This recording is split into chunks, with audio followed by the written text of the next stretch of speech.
So hello everyone and welcome back to the channel. तो अब हम करने वाले हैं आपका चैप्टर नंबर 2 मैक्रो इकोनॉमिक्स का, which is some basic concepts of macro economics, जो टी आर जैन के अकॉर्डिंग आपका चैप्टर नंबर 2 है, क्लास 12th का। तो जैसा कि मैंने कहा था कि मैं इकोनॉमिक्स मैथ्स को इकट्ठे चलाऊंगा और एक महीने में हम ख़त्म करेंगे आपका पूरा सिलेबस।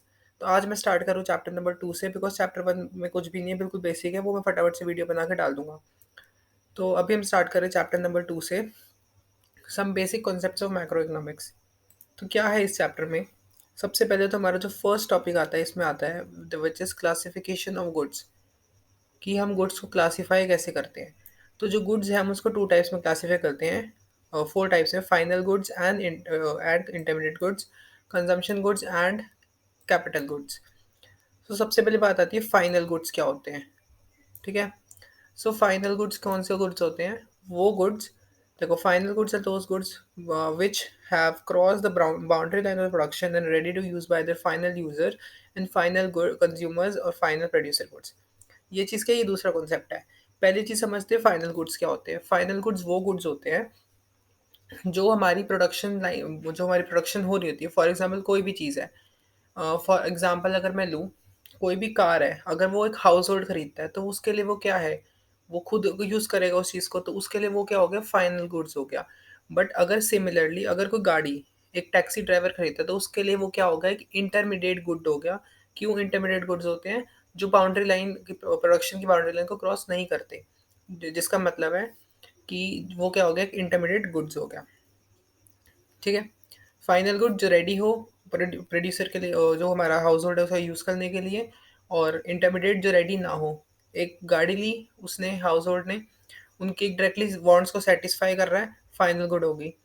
कि टैक्सी ड्राइवर ने ली, वो उसको आगे यूज़ कर रहा है, उसको चला रहा है, उसमें लोगों को बिठा रहा है, उनसे पैसे ले रहा है, तो अभी भी उसकी जो वैल्यू है वो ऐड हो रही है प्रोडक्शन में, तो वो क्या होगी, इंटरमीडिएट गुड। फाइनल गुड समझ आ गया होगा, जो फाइनली हमारा प्रोड्यूसर है वो यूज़ करे और प्रोडक्शन बाउंड्री के पार हो जाए, पूरी प्रोड्यूस हो जाए, उसके आगे उसके अंदर कोई भी वैल्यू ऐड ना हो, उससे मतलब किसी को प्रॉफिट टाइप कुछ ना हो, अगर आप समझने के लिए गए। इंटरमीडिएट कौन सा हो गया?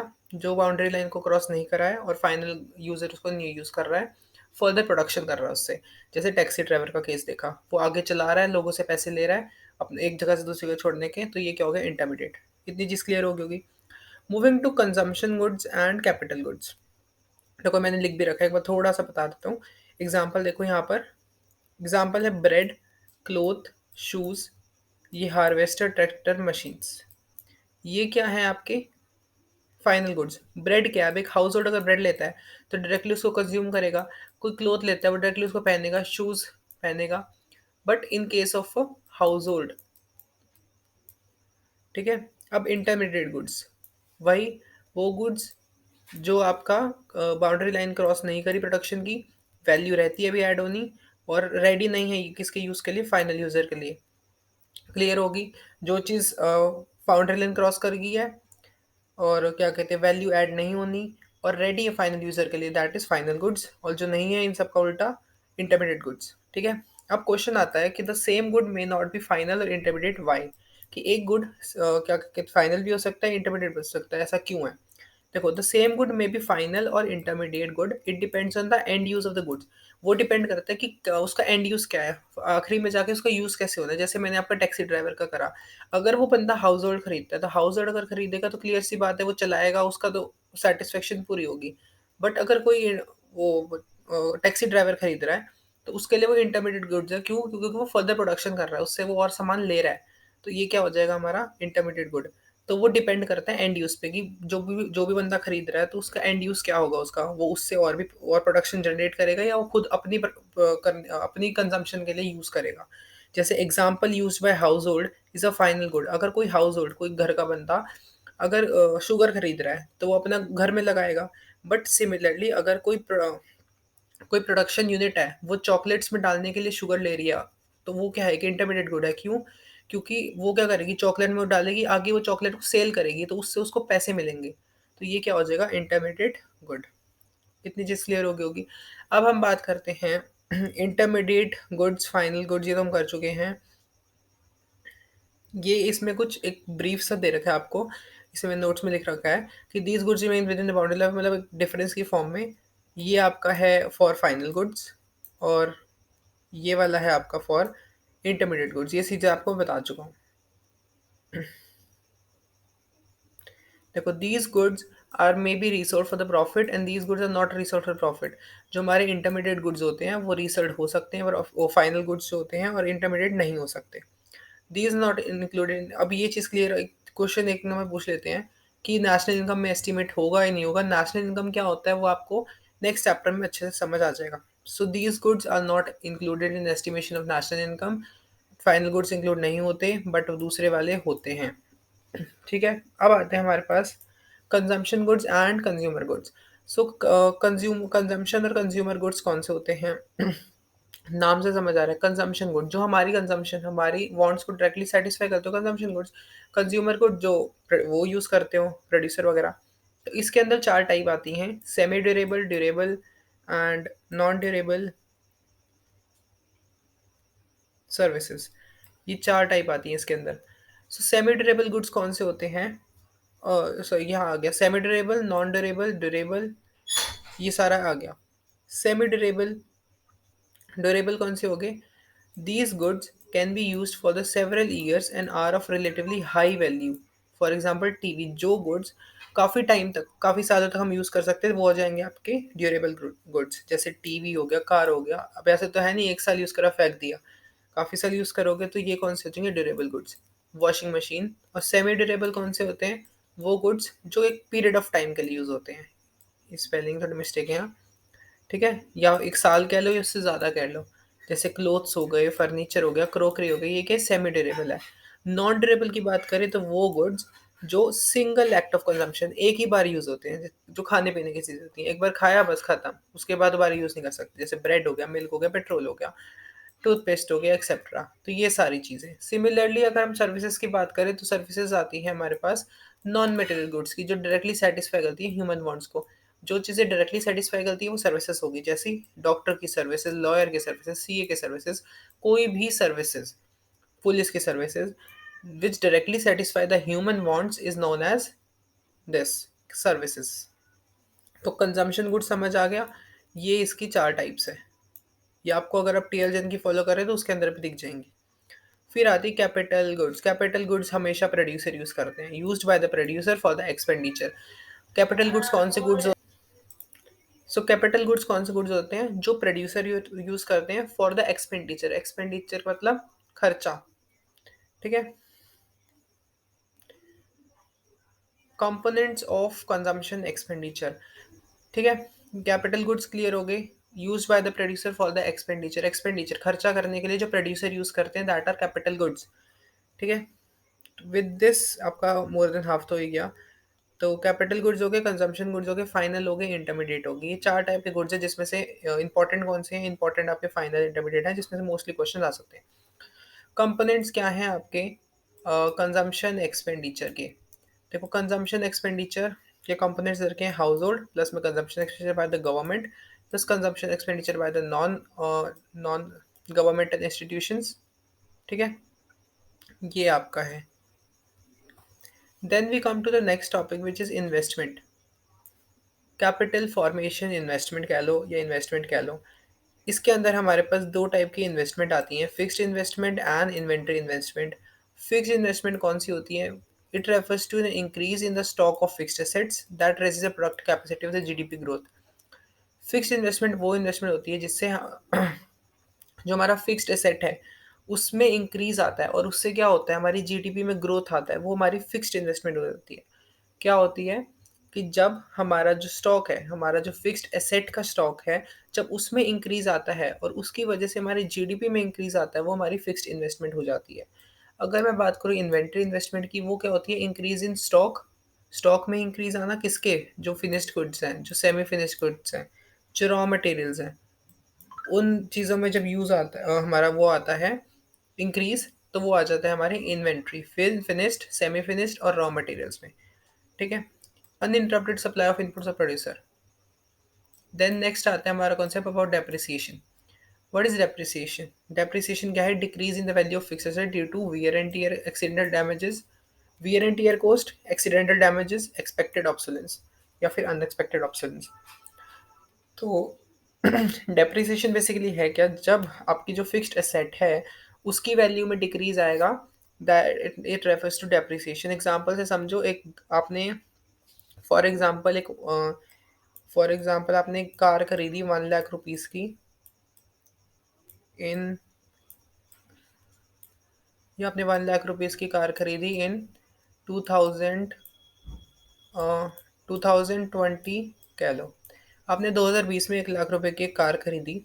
क्या हुआ कि अब आपका मन कर रहा है इन 2023 आप उस कार को कर दो सेल। ठीक है,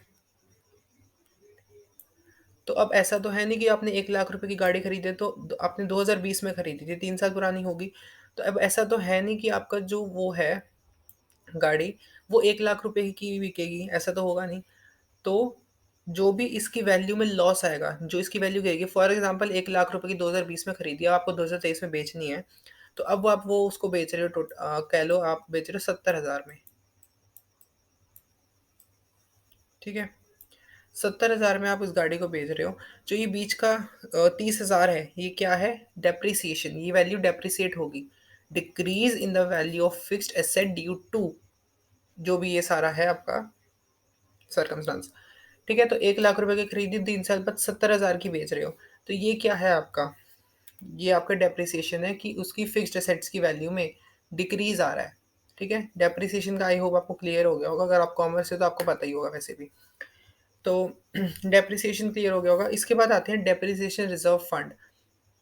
मतलब जो अगर हम जो भी हमने वो हुआ है जो भी चीज़ का डेप्रिसिएशन हुआ है उसको मैनेज कर लेते हैं थ्रू डेप्रिसिएशन रिजर्व फंड। इसमें कुछ खास इतना है नहीं। इस चैप्टर में से अगर मैं बेसिक क्वेश्चंस बताऊं आते कौन से हैं, इंटरमीडिएट कंजम्पशन गुड्स के आ जाते हैं, कैपिटल गुड्स के आ जाते हैं, बस आगे हम जो स्टॉक फ्लो करेंगे उनमें से आ जाते हैं। और मेन मोस्ट इंपॉर्टेंट जो हाईली एक्सपेक्टेड टॉपिक होता है इस चैप्टर में से, which is circular flow of income, उससे ज़्यादा कुछ नहीं इंपॉर्टेंट इस चैप्टर में। बट स्टार्टिंग में पूछ लेते हैं, बट बोर्ड के अकॉर्डिंग इस चैप्टर में से इतना खास कुछ नहीं आता एक्सेप्ट सर्कुलर फ्लो और ये main basic goods. Next concept आता है स्टॉक एंड फ्लो का। स्टॉक क्या होता है, stock is a quantity assured at a particular point of time। Flow क्या है, it is a quantity measured over a specific period of time. अब बहुत ध्यान से समझना बिकॉज यहाँ पर कंफ्यूजन होती है। स्टॉक क्या है, एक ऐसी क्वांटिटी है जो एक पर्टिकुलर टाइम पे होती है, एक पर्टिकुलर टाइम पे। फ्लो क्या होती है, जो पूरे एक स्पेसिफिक पीरियड के टाइम पे होती है, वो हमारी फ्लो होती है। एग्जाम्पल से समझो, मनी इन बैंक, मेरे पैसे बैंक में पड़े हैं, ये एक पर्टिकुलर टाइम पे मेरे बैंक में पड़े हैं, तो ये क्या हो गया, एक स्टॉक कॉन्सेप्ट हो गया।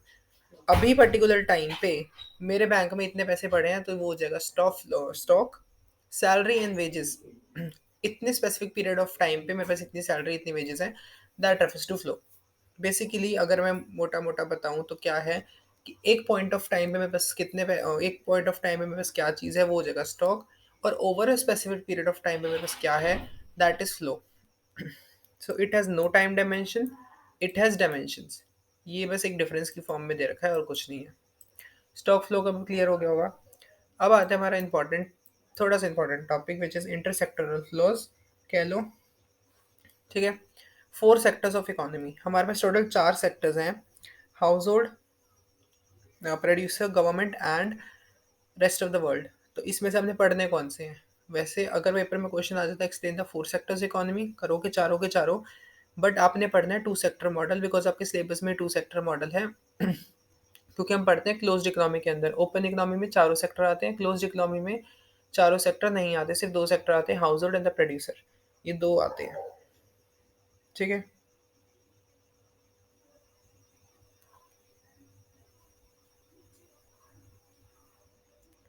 नेक्स्ट आता है हमारा हाउस होल्ड कौन कौन से होते हैं। देखो नाम से समझ आ रहा है, हाउस होल्ड, प्रोड्यूसर्स।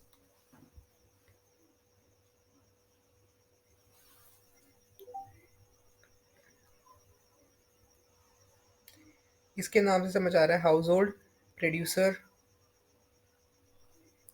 तो देखो हाउस होल्ड सेक्टर में क्या होता है, include consumer of good and services. इसमें क्या आता है, जो भी कंज्यूमर्स हैं,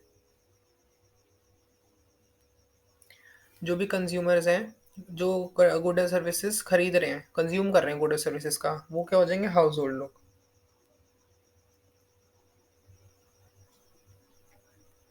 वो हो जाएंगे आपके हाउस होल्ड। सिमिलरली जो लोग प्रोड्यूस कर रहे हैं उस चीज़ को, गुड और सर्विसेज को प्रोड्यूस कर रहे हैं, वो आपके क्या हो जाएंगे, प्रोड्यूसर। सिमिलरली अगर गवर्नमेंट की बात करें हम, गवर्नमेंट कौन हो जाएंगे, it includes government as a producer agency. Producer agency में मतलब गवर्नमेंट इंक्लूड हो जाएगी। ठीक है, वो आपको मैं भी पूरा स्ट्रक्चर से समझाऊंगा।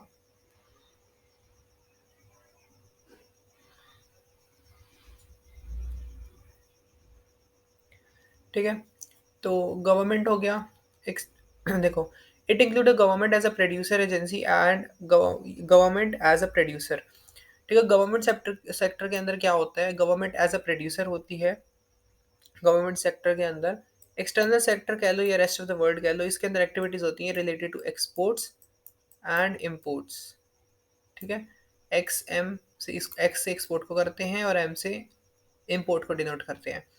सो क्लियर हो गया होगा, फटाफट से बता दूं, हाउस होल्ड सेक्टर कौन से होते हैं, जो कंज्यूम कर रहे हैं इन चीज़ों को, गुड एंड सर्विसेज के। प्रोड्यूसर सेक्टर जो प्रोड्यूस कर रहा है गुड और सर्विसेज को। गवर्नमेंट सेक्टर भी एक प्रोड्यूसर है गुड और सर्विसेज का।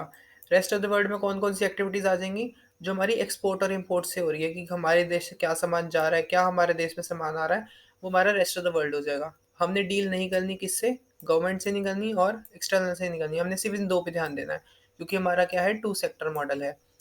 और अगर आ जाते हैं आपको explain the sectors of economy, तो आपको चारों ही करने पड़ेंगे, बिकॉज पता तो आपको चारों ही है ना। अब देखो, अब आता है हमारा इंटरसेक्टरल फ्लो, इसके अंदर दो आते हैं। ठीक है, money flow and real flow. So the housing sector depends on the producer sector for the supply of services.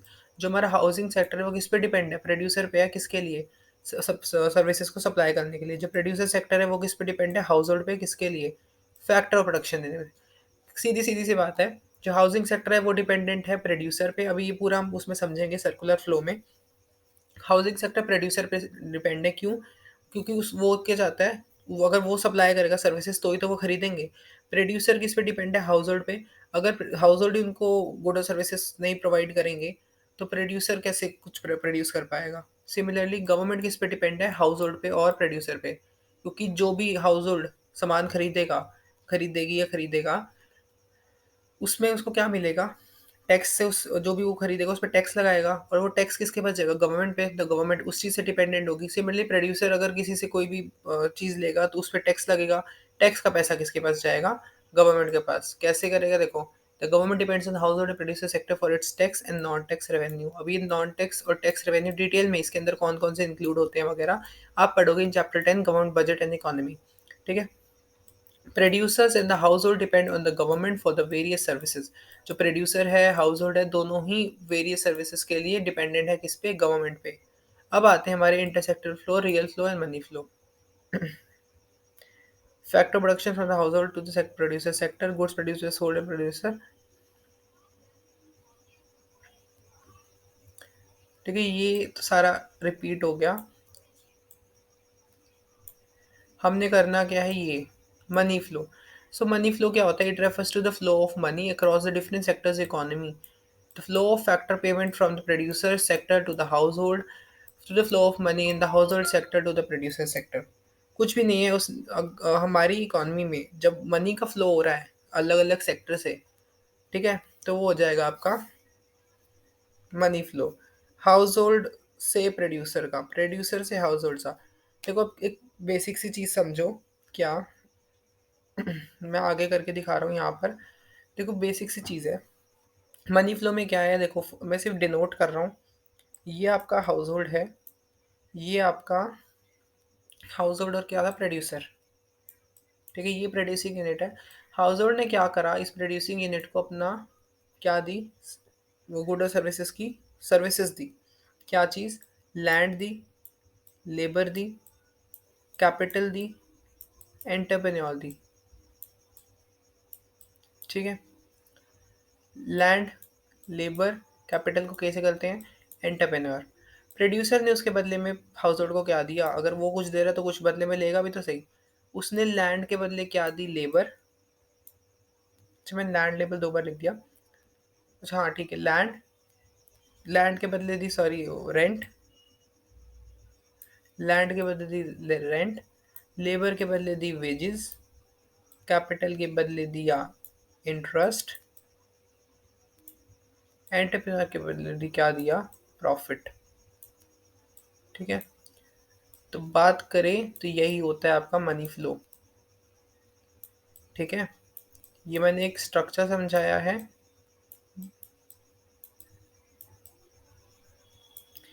देखो हमारे पास हाउस होल्ड सेक्टर है, प्रोड्यूसर सेक्टर है। क्या करा इसने, हाउस होल्ड सेक्टर ने और प्रोड्यूसर सेक्टर ने क्या करा, हाउस होल्ड से मैंने इसको कहा, प्रोड्यूसर को क्या क्या दी, सर्विसेज दे दी अपनी, लेबर लैंड की, लेबर की, कैपिटल की, एंटरप्रेन्योर की।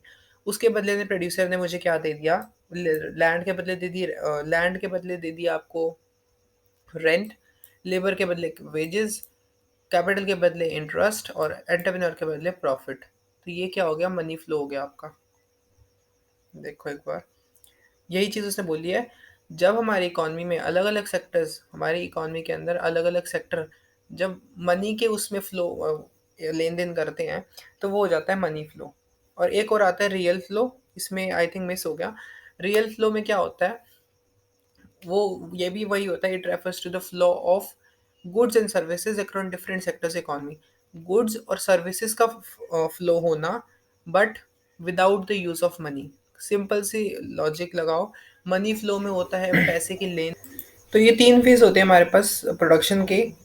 ठीक है, कुछ नहीं होता, देखो पहला फेज होता है हमारा प्रोडक्शन का, इसके बाहर भी नहीं लिख रहा है ये, प्रोडक्शन का फेज होता है। फिर हमारा इनकम,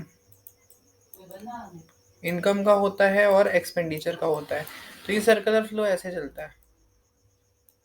डायग्राम मैंने पेस्ट नहीं करा इसलिए ऐसे बता रहा हूँ मैं। सो कोई नहीं, अभी तो हम सो तीन फेज हैं आपके पास, phase of income generation, production, income generation, income expenditure. तो देखो मैं आपको एक बार रीड कर रहा हूँ इसमें से, और उसके बाद ऐसे बताऊंगा कि आप कभी भूलोगे ही नहीं इसको। बहुत अच्छे से बताऊंगा, कभी नहीं भूलोगे, तो ध्यान से सुनना। बिल्कुल एक बार रीड कर रहा हूँ, उसके बाद एकदम आराम से सुनना, हिंदी में बताऊंगा पूरा आराम से। देखो प्रोडक्शन रेफर्स टू, पहला फेज है प्रोडक्शन का, production refers to the value addition, इसका मतलब होता है value addition. Producer, producing sector purchases factors of production from the household who are the owner of the factor production. फिर आता है income generation, the household sector gives factor services, या factor लिख रखा है, spelling mistake होगी, to the producer. The household sector gets factor payments for the land, salary and wages, interest on the capital, यहाँ थोड़े words में सीखे, मैं पूरा क्लियर कर दूंगा, सुन लो भी। Profit and entrepreneurship, here the value add is converted into factor income। ठीक है, then phase of income generation.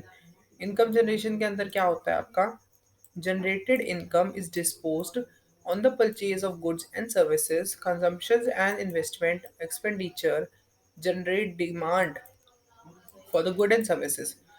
अब बिल्कुल ध्यान से सुनना, फेजेस ऑफ प्रोडक्शन, हमारे पास प्रोडक्शन के जो हमारा सर्कुलर फ्लो होता है, ये पहले सर्कुलर फ्लो क्या होता है वो समझो। देखो सर्कुलर फ्लो होता है, एक सर्कुलर फ्लो क्या होता है, सर्कुलर फ्लो होता है ये सर्कुलर फ्लो है क्या, एक अनएंडिंग फ्लो है जो कभी रुकता नहीं है। इसमें तीन फेज होते हैं, पहली प्रोडक्शन होती है, फिर इनकम जनरेट होती है, फिर हमारी इनकम वो खर्च होती है। अब समझो अनएंडिंग फ्लो क्यों है ये, मतलब ये रुकता क्यों नहीं है, चलता ही क्यों रहता है। वो क्लियर सी बात है, पहले जो भी प्रोड्यूसर और प्रोडक्शन करेगा, फिर उसको बेचेगा जिससे उसको पैसा मिलेगा। तीसरा जो हमारे कंजम्पशन है, और जो हमारे कंज्यूमर्स है वो उस चीज़ को खरीदेंगे, तो उनका इनकम का एक्सपेंडिचर होगा, यानी इनकम वो खर्च करेंगे। तो ये क्या हो जाएगा हमारा अनएंडिंग फ्लो, बस चलता ही रहेगा, ये कभी रुक नहीं सकता। अब पूरे डिटेल में समझो सर्कुलर फ्लो क्या होता है। देखो फर्स्ट फेज होता है प्रोडक्शन का, प्रोडक्शन का फेज होता है, इसके अंदर क्या होता है, जो प्रोड्यूसिंग सेक्टर्स हैं वो जो हमारे हाउस होल्ड है उनसे सर्विसेज लेती हैं। क्या क्या लेती हैं, लैंड लेती हैं, लेबर लेती हैं, कैपिटल लेती हैं, एंटरप्रेन्योर लेती हैं। ले ली, प्रोडक्शन का फेज खत्म, वो चीज़ें लेके उन्होंने प्रोडक्शन कर ली। फिर आता है फेज ऑफ इनकम जनरेशन। अब जो भी हाउस होल्ड हैं जिनसे उन्होंने वो लिए हैं सर्विसेज प्रोड्यूसर्स ने, उसके बदले वो क्या देंगे उनको, उसके पैसे देंगे। तो लैंड के बदले वो देंगे लेबर, कैपिटल के बदले देंगे, लैंड के बदले देंगे लेबर, सॉरी लैंड के बदले देंगे रेंट, और लेबर के बदले देंगे वेजेस एंड सैलरीज, कैपिटल के बदले देंगे इंटरेस्ट, एंटरप्रेन्योर के बदले देंगे प्रॉफिट। ठीक है, ये चीज़ें दे देंगे। तो ये क्या हो जाएगा, ये वैल्यू किस में कन्वर्ट हो जाएगी, फैक्टर इनकम्स में। अब फैक्टर इनकम ये वाला कॉन्सेप्ट थर्ड चैप्टर में आएगा, नेशनल इनकम वाले में। इनकम एक्सपेंडिचर क्या होती है, अब जो भी प्रोड्यूसर्स ने सामान प्रोड्यूस करा है, अब वो क्या करेंगे, बेचेंगे इसको, इस सामान, ये का सामान खरीदेगा हमारा कंज्यूमर यानी हाउस होल्ड खरीदेंगे। वो क्या करेंगे, जो भी इनकम उन्होंने प्रोड्यूसर से लिया है ये फैक्टर सर्विसेज की वापसी वो देने में, और जो पैसा उनको वापसी मिला है वो इसमें लगा के इन्हीं को ही वापसी दे देंगे, और वो क्या हो जाएगा, वो अपना सामान बेच देंगे। अगर कोई भी कंज्यूमर सामान खरीदता है तो वो था हमारा कंजम्पशन एक्सपेंडिचर, क्योंकि वो खुद कंज्यूम करेगा। अगर कोई प्रोड्यूसर सामान खींचता है, खरीदता है, तो वो क्या हो जाएगा, इन्वेस्टमेंट एक्सपेंडिचर, बिकॉज वो सामान खरीद के आगे कहीं लगाएगा, वो इन्वेस्ट ही करेगा। ठीक है, ये चीज़ क्लियर होगा। और ये क्या है, एक अनएंडिंग फ्लो है, चलता ही रहेगा, कभी ख़त्म नहीं हो सकता। अगर मोटा मोटा समझाओ तो ये है, पहले प्रोडक्शन होएगी, सामान दिया, हाउस होल्ड प्रोड्यूसर्स ने हाउस होल्ड से सामान लिया, हो गया। दूसरे फेज में क्या होगा, इनकम जनरेट करने के लिए क्या होगा, जो कंज्यूमर है, प्रोड्यूसर है, कंज्यूमर को वापसी वो देगा, इसके बदले फैक्टर पेमेंट्स देगा, फैक्टर सर्विसेज के बदले फैक्टर पेमेंट्स देगा। फिर वो जो पैसे मिले हैं कंज्यूमर को अपने पास तो रखेगा नहीं, जो सामान प्रोड्यूसर ने प्रोड्यूस करा है उसी से वो सामान खरीदेगा, किसका, प्रोड्यूसर का सामान खरीदेगा। और ये फ्लो ऐसे चलता रहेगा, ख़त्म नहीं होगा। So this is circular flow of income, बहुत इंपॉर्टेंट था, नहीं समझ आया इस तो आ गया होगा, लगता नहीं मुझे नहीं आया होगा। अगर नहीं भी आया, पीछे जाओ थोड़ा सा, एक बार रिपीट पे देखो, आ जाएगा समझ। ये टॉपिक ही ऐसे एक बार में समझ आ जाए। तो इससे हमें क्या कंक्लूड कैसे करें, प्रोडक्शन जो है जनरेटेड, प्रोडक्शन हुई, इनकम जनरेट हुई, फिर एक्सपेंडिचर हुआ, खर्चा हुआ। Circular flow two sector model में पढ़नी हमने, टू सेक्टर मॉडल में ही है, यानी क्लोज्ड इकोनॉमी में। इसकी कुछ एजम्पशंस हैं कि they are only two sectors economy, household and producer, कि सिर्फ दो ही सेक्टर्स होंगे, हाउस होल्ड प्रोड्यूसर। जो हाउस होल्ड सेक्टर है वो अपनी सारी इनकम किस पे करेगा, सारी इनकम स्पेंड कर देगा, कोई भी सेव नहीं करेगा कुछ। ठीक है, there is a closed economy. तो ये तीन एजम्पशंस हमें लेके चलनी पड़ेगी, तो ही ये जो हमारा टू सेक्टर मॉडल है ये हमारा सक्सेसफुल होगा। तो we have to take this assumptions की दो सेक्टर मॉडल होंगे, दूसरी चीज़ सारी इनकम स्पेंड करेगा, सेव नहीं करेगा, और क्लोज्ड इकोनॉमी में होगा। ठीक है। अब इसके बाद आते हैं, इसमें कोई गवर्नमेंट सेक्टर नहीं होगा, ये भी एक एजम्पशन है। ठीक है, क्लियर सी बात है, टू सेक्टर है तो गवर्नमेंट कहाँ से आएगा। क्या सिग्निफिकेंस है इसका सर्कुलर फ्लो का, पहली चीज़ ये हेल्प करता है इन एस्टिमेशन ऑफ नेशनल इनकम, दूसरी चीज़ हमें नॉलेज देता है इंटरसेक्टर फ्लो की। देखो नेशनल इनकम का कॉन्सेप्ट आगे पढ़ोगे तो इतना अभी, अब बस इतना आपको पता होना चाहिए, दिस द नेशनल इनकम, बस नेशनल इनकम में इंक्लूड होगा, नेशनल इनकम में नहीं होगा। ये सारा आप आगे पढ़ोगे, इतना बस इसमें एक चीज़ अभी माइंड में ये रख लो कि एस्टिमेट होता है ये नेशनल इनकम में, बस। इंटरसेक्टरल अभी आप कर चुके हो, ऊपर मनी फ्लो, रियल फ्लो, तो ये हमें नॉलेज देता है किसकी, रियल फ्लो की और मनी फ्लो की। So this is all about your chapter. With this, we have completed your chapter number 2, uh, some basic concepts of macroeconomics. तो आज हमने कर ली ये वाली भी चैप्टर।